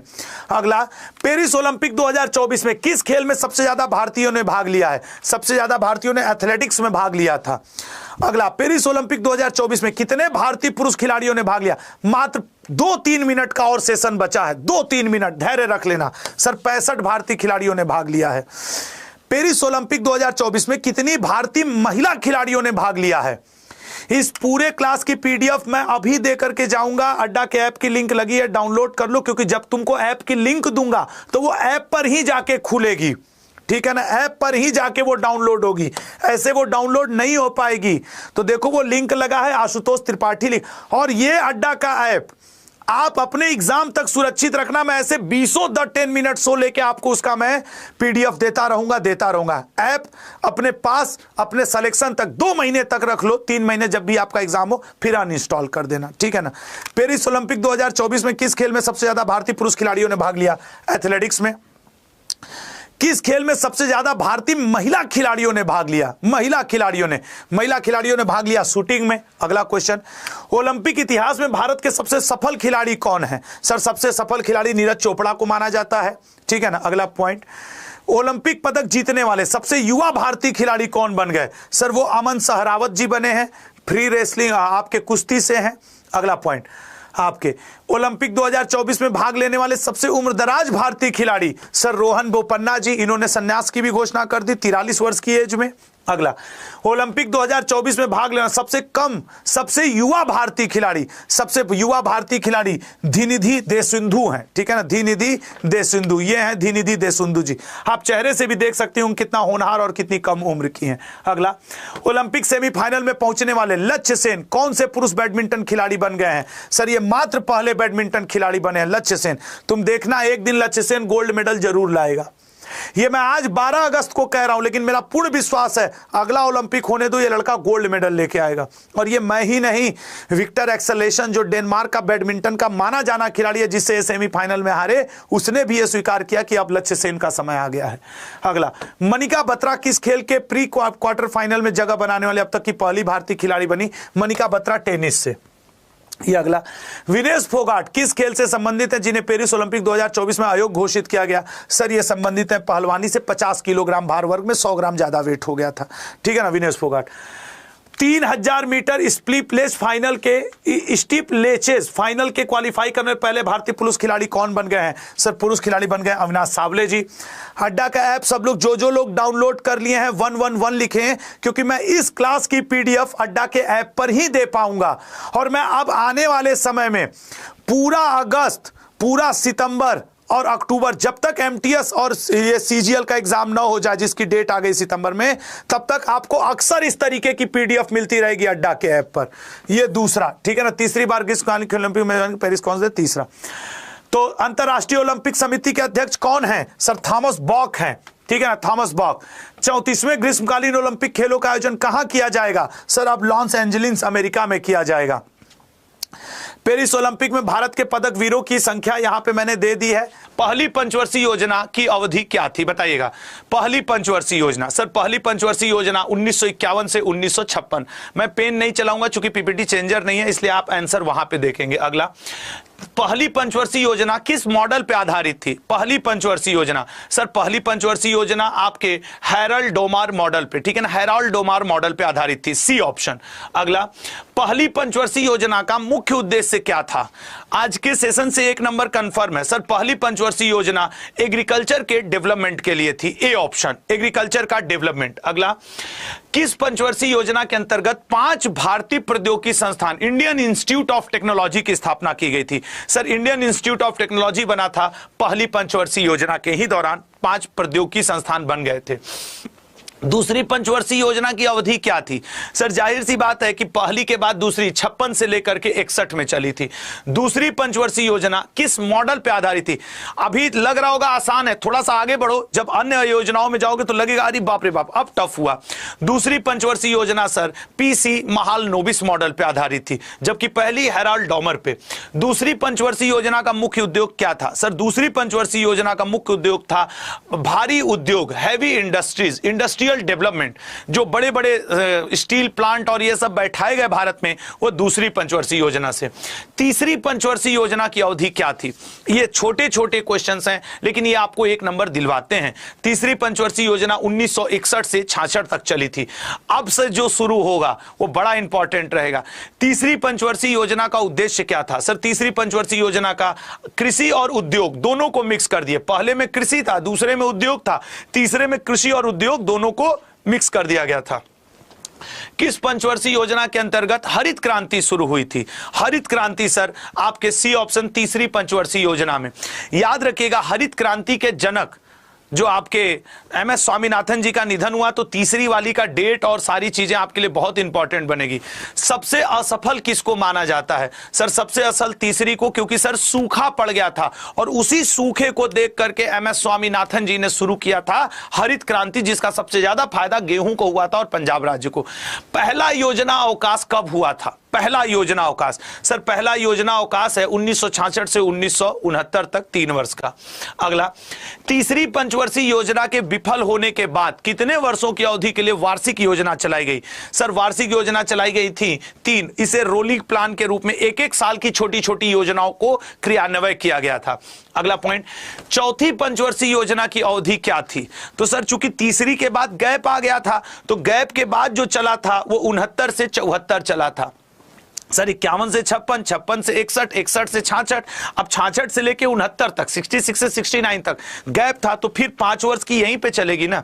अगला, किस पंचवर्षीय योजना में भारत की कृषि वृद्धि दर सर्वाधिक रही थी? मतलब खूब कृषि को फायदा हुआ। सर वो चौथी थी। क्यों? क्योंकि हरित क्रांति लागू करवा दिया गया था एमएस स्वामीनाथन जी के माध्यम से। जब तीसरी में आपकी क्या हो गई थी, सूखा पड़ गया था, तो चौथी में ही कृषि एकदम बूम पकड़ ली थी। किस पंचवर्षीय योजना में 14 बैंकों का राष्ट्रीयकरण किया गया? सर ये 69 के पास की बात है, इंदिरा गांधी जी थी और वो पंचवर्षीय योजना थी चौथी। क्यों? क्योंकि 69 से 74 चौथी पंचवर्षीय योजना थी। किस पंचवर्षीय योजना में सूखा संभावित क्षेत्र कार्यक्रम शुरू हुआ? सर एक्चुअली तीसरी पंचवर्षीय योजना में सूखा पड़ा था, तो फिर उससे भारत सरकार ने सीखा कि यार सूखा पड़ रहा है, तो फिर भारत सरकार ने चौथी में सूखा संभावित क्षेत्र कार्यक्रम शुरुआत कर दिया। अगला पॉइंट, किस पंचवर्षीय योजना में इसरो की स्थापना की गई? मोस्ट इंपॉर्टेंट सर, हम लोग चंद्रयान 3 के समय रटे थे, 1969 में इसरो की स्थापना हुई थी, इंडियन स्पेस रिसर्च ऑर्गेनाइजेशन की। 5वीं पंचवर्षीय योजना की अवधि क्या है? सर जब चौथी खत्म हुई 69 से 74, तो जो अगली शुरू होगी वो 74 से ही जाएगी। और सर बिल्कुल इसका बी ऑप्शन सही है। देखो लिंक करके अगर पढ़ रहे हो तो कितना तेजी से वो बात समझ में आ रही है। पांचवी पंचवर्षीय योजना का मुख्य उद्देश्य क्या था? सर पांचवी पंचवर्षीय योजना, चूंकि तीसरी में खूब सूखा पड़ गया था, चौथी में हम लोगों ने हरित क्रांति वगैरह ला करके सुधारा, तो हम गरीबी उन्मूलन की तरफ गए कि यार गरीबी हटाना, ये सूखा पड़ के पूरा देश बर्बाद हुआ। पांचवी किस पंचवर्षीय योजना में पहली बार गरीबी हटाओ का नारा दिया गया? गरीबी हटाओ आपके पांचवी पंचवर्षीय योजना। कई जगह चौथी लिखा हुआ मिलता है, बट ये सही से पांचवी में ही इंप्लीमेंट हुआ था। कौन सी पंचवर्षीय योजना जो केवल 4 साल चली थी? तो सर केवल 4 साल आपके पांचवी ही चली थी, 74 से 78, ठीक है ना। उसके बाद फिर जनता पार्टी की सरकार थी, उसने अपने हिसाब से चलाया था चीजों को जैसे उनको अच्छा लगा। किस पंचवर्षीय योजना में भारतीय राष्ट्रीय राजमार्ग प्रणाली की शुरुआत की गई थी? अब देखो क्वेश्चन, ठीक है ना। अब इसका राइट आंसर होगा बी, पांचवी पंचवर्षीय योजना। चूंकि ये द 10 मिनट शो है, इसमें मैं थोड़ा तेज इसलिए पढ़ाता हूं कि आपके एग्जाम टाइम पे ये वीडियो आपको दोहराने के काम है, इसलिए प्लीज तेजी के लिए माफ करिएगा। दूसरा योजना अवकाश की अवधि क्या थी? दूसरा, पहली तो 69 से 69 थी, दूसरी बार 78 से 80, क्योंकि जो पांचवी पंचवर्षीय योजना थी वो 4 ही साल चली, 74 से 78। फिर जो आ गई थी नई पार्टी जनता पार्टी, उसने 2 साल का ये गैप हो गया था, अवधि थी। अगला, छठी पंचवर्षीय योजना की अवधि क्या थी? सर 78 से 80 तो गैप ही था, अब वो जस्ट पांचवी के बाद थी, तो ये तो सर छठवीं होगी ना, 80 से 85। रटने वाली बात, समझने वाली बात। अगला, छठी पंचवर्षीय योजना का मुख्य उद्देश्य क्या था? सर छठवीं पंचवर्षीय योजना का मुख्य उद्देश्य हुआ करता था गरीबी उन्मूलन, रोजगार में वृद्धि, जबकि पांचवी था गरीबी उन्मूलन और आत्मनिर्भरता पे बल। छठवीं में गरीबी उन्मूलन कैसे होगा? तो आत्मनिर्भर आप कैसे बनेंगे? तो रोजगार में वृद्धि करके बनेंगे। किस पंचवर्षीय योजना में नेहरूवादी समाजवाद के अंत के रूप में देखा गया? तो नेहरूवादी समाजवाद के अंत के रूप में देखा गया था छठी पंचवर्षीय योजना को। टी नहीं होगा, ठ होगा, ठीक है ना। अगला, किस पंचवर्षीय योजना में समन्वित विकास कार्यक्रम को शुरू किया गया था? अब देखो क्वेश्चंस, अब ये वो क्वेश्चन है जो आपके पेपर में आते रहते हैं। राइट आंसर है छठवीं पंचवर्षीय योजना में, ठीक है ना, इंटीग्रेटेड रूरल डेवलपमेंट प्रोग्राम। सातवीं पंचवर्षीय योजना, सर वो 85 से 90 चली होगी, बिल्कुल 85 से 90 ही चली है सातवीं पंचवर्षीय योजना। अगला, कौन सी पंचवर्षीय योजना प्रधानमंत्री राजीव गांधी के कार्यकाल के दौरान शुरू की गई थी? सर इंदिरा गांधी 83-84 में उनकी डेथ हुई थी, उसके बाद राजीव गांधी जी बने थे, और राजीव गांधी जी किसमें थे? 7वीं में, ठीक है ना, क्योंकि 83-84 में तो इंदिरा गांधी जी थी। फिर अगला पॉइंट, किस पंचवर्षीय योजना में भोजन, काम और उत्पादन का नारा दिया गया था? कई बार यह क्वेश्चन पूछा है, जैसे हम लोग गरीबी हटाओ वाला रटे रहते हैं कि पांचवी में भोजन, काम और उत्पादन, ये सातवीं पंचवर्षीय योजना राजीव गांधी जी के समय दिया गया था, और उस समय राजीव गांधी जी को मिस्टर क्लीन के नाम से भी जाना गया।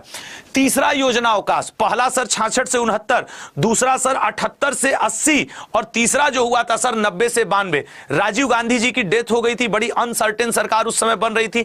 फिर बाद में जब पीवी नरसिंह राव आए तो फिर से प्लान अपने मैटर पे आया। तो अगर तुम इस प्रकार से देखोगे तो 3 बार गैप हो गया सर, एक बार 1966 से 69, एक बार सर 78 से 80, और एक बार सर 90 से 92, ठीक है ना, एक बार 90 से 92।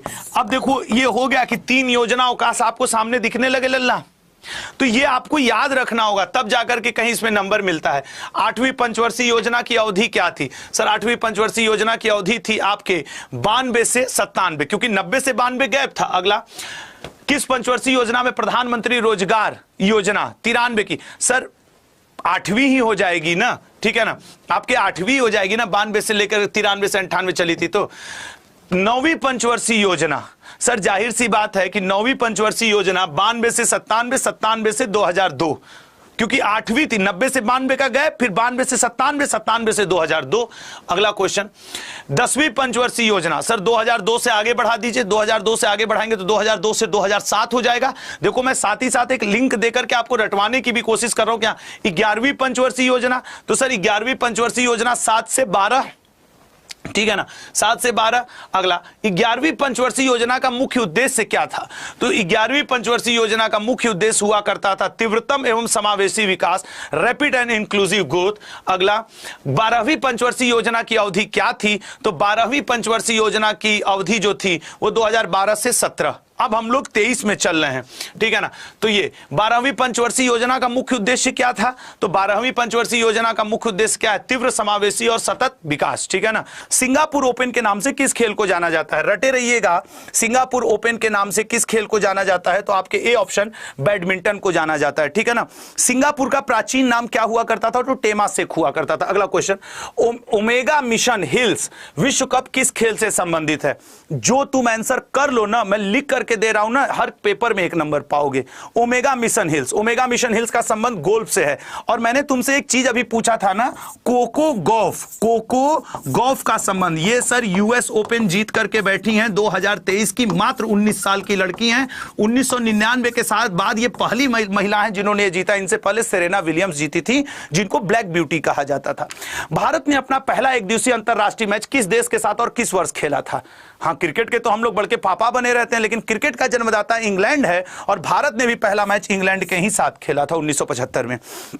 अपूर्वी चंदेला, अंजलि भागवत, मनु भाकर और सौरभ चौधरी किस खेल से संबंधित? पैटर्न समझना, ये सीजीएल का क्वेश्चन था, ये सीएचएसएल का क्वेश्चन था, ये एमटीएस में था और ये जीडी में था। मैंने चारों को एक जगह कर दिया कि लो ये है द 10 मिनट्स हो। तो राइट आंसर बनेगा शूटिंग। अगला, निम्नलिखित में से किस खेल से आगा खान ट्रॉफी का संबंध है? आगा खान ट्रॉफी का संबंध है जंपिंग, दिखाओ जंपिंग, ठीक है ना। स्नो जंपिंग से संबंधित है, स्नो जंपिंग से। अगला, फीफा फुटबॉल विश्व कप आमतौर पर कितने वर्षों के बाद आयोजित किया जाता है?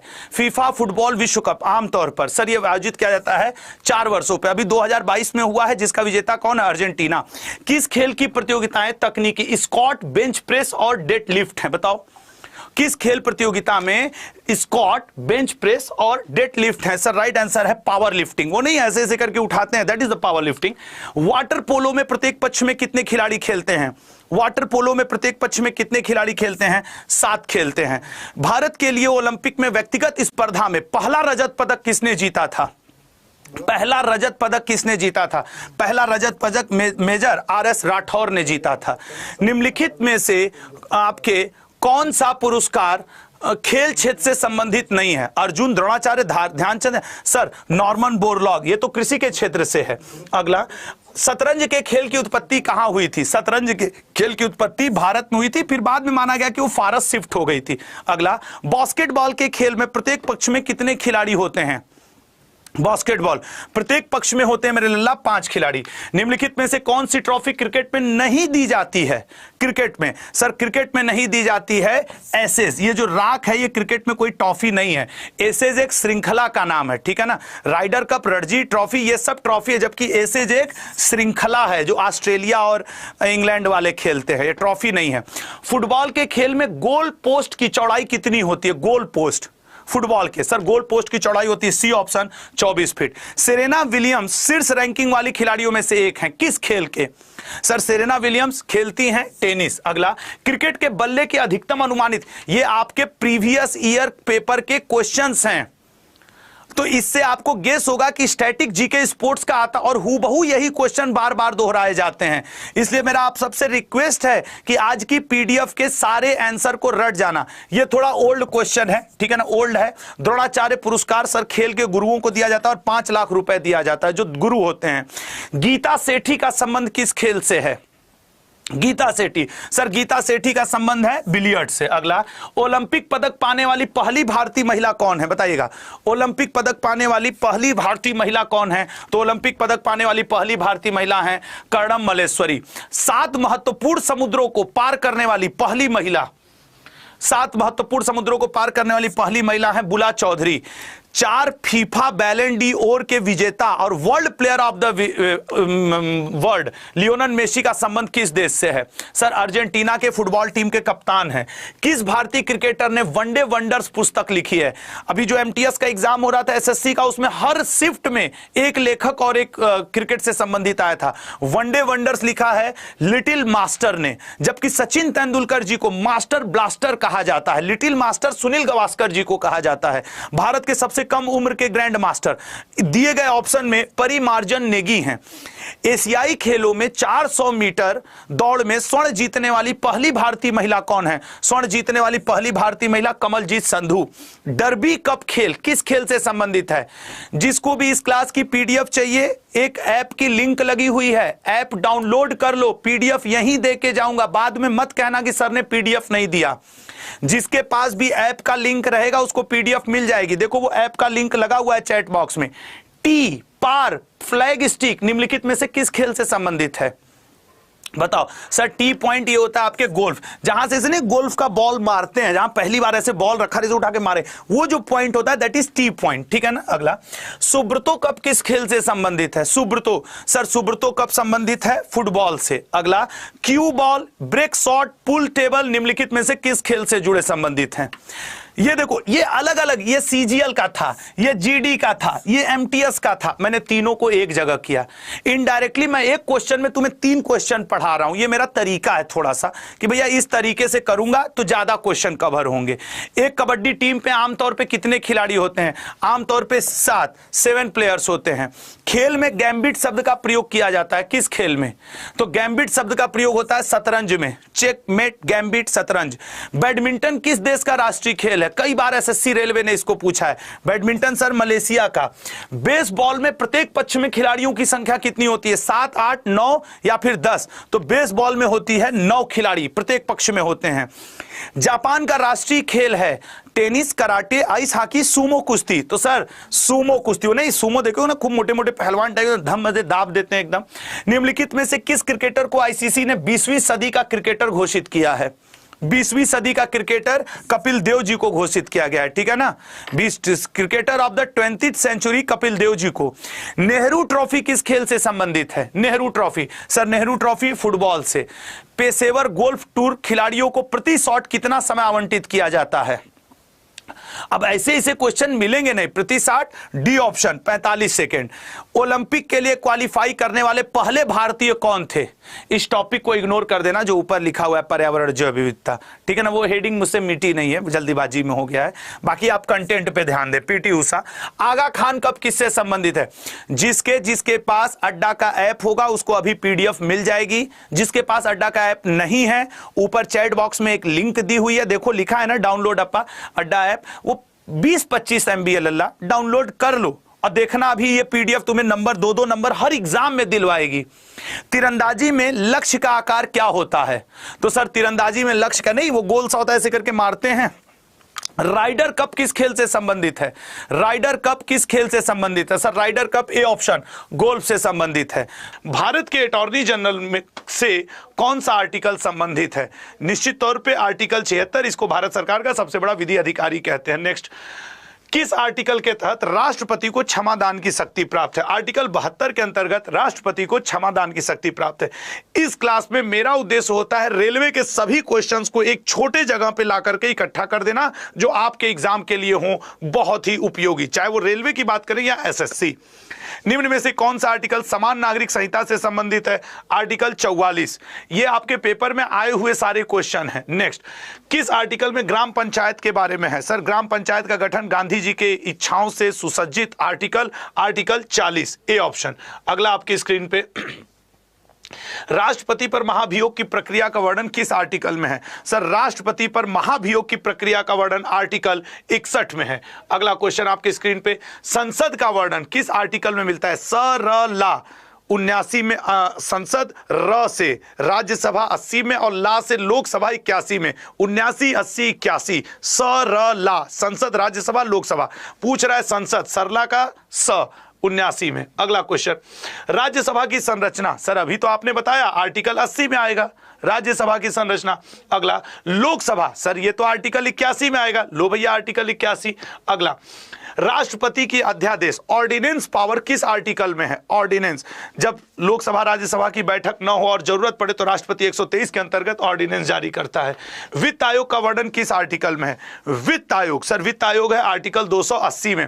यह सेशन रामबाण सेशन है आपके रेलवे एसएससी एग्जाम के लिए, हल्के में मत लेना। और ये 10-10 मिनट की जो मेरी वीडियो है the current news express, save करके रखना, एग्जाम टाइम पे यही एग्जामिनेशन के गेट पे काम आएगी।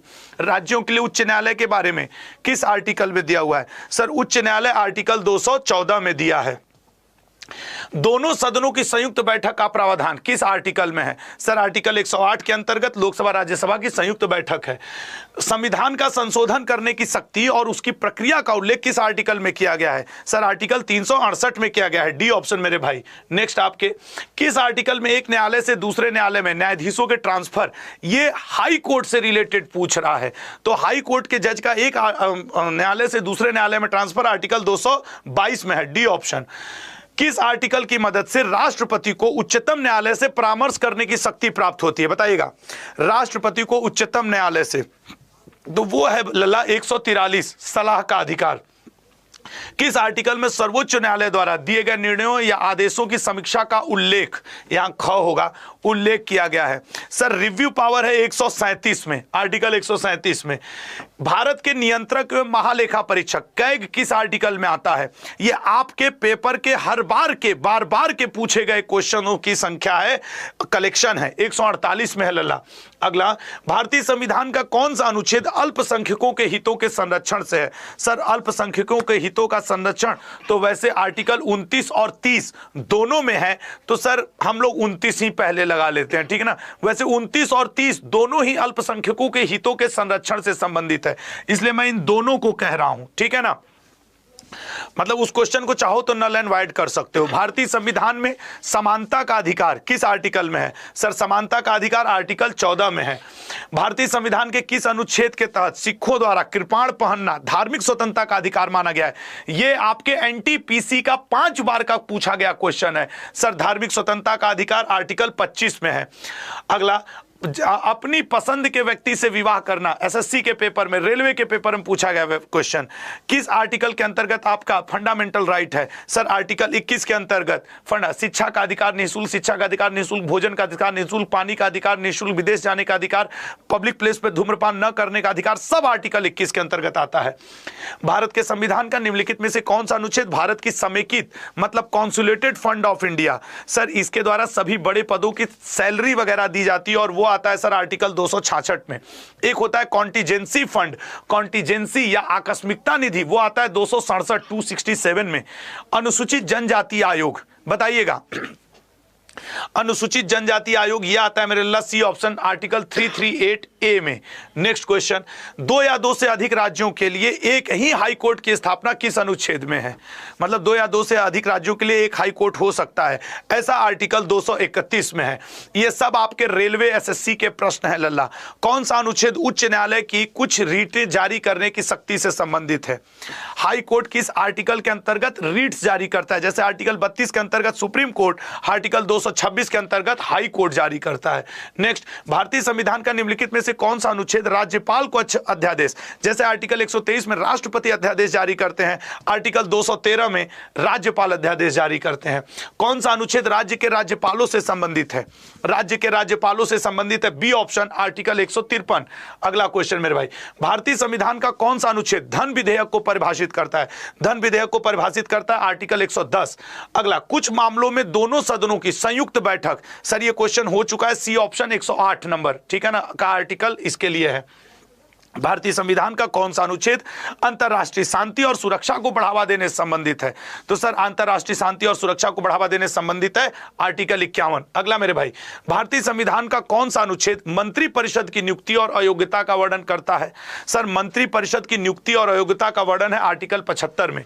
नेक्स्ट मेरे भाई, भारतीय संविधान का कौन सा अनुच्छेद राज्यों को राज्य की सार्वजनिक सेवाओं में न्यायपालिका कार्यपालिका का सेपरेशन है? न्यायपालिका और कार्यपालिका का सेपरेशन आर्टिकल 50 में दिया है। मोस्ट इंपॉर्टेंट है रेलवे पॉइंट ऑफ व्यू से, एसएससी पॉइंट ऑफ व्यू से।